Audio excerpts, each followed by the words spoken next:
झंगरा road पे मौजूद हैं। ये देख रहे हैं अभी पानी मंशर झील का, यहाँ पर पानी था, ये यहाँ पर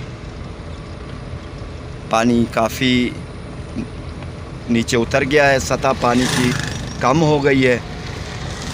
रोड ये ज़ेरे आब था, अभी रोड खाली हो चुका है, पानी की सतह कम हो गई है। मस्जिद भी ज़ेरे आब है, लोग बाहर पानी भर रहे हैं, नमाज भी बाहर पढ़ रहे हैं और ये लोगों का सामान भी बाहर पड़ा हुआ है। पूरा गोठ ज़ेरे आब है, गांव पूरा गिर गया है, कच्चे मकानात हैं सब गिर गए हैं। पहले तो बारिशों से गिरे और फिर मंशर झील के पानी से।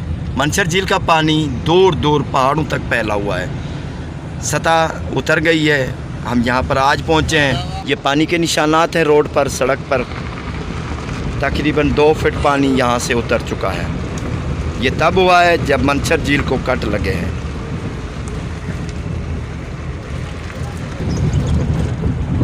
ये पानी के निशानात हैं, हर जगह पर ये पानी था, पानी का कचरा है रोड पर मौजूद है। अभी पानी उतर चुका है लेकिन कचरा फिर भी दोबारा मौजूद है।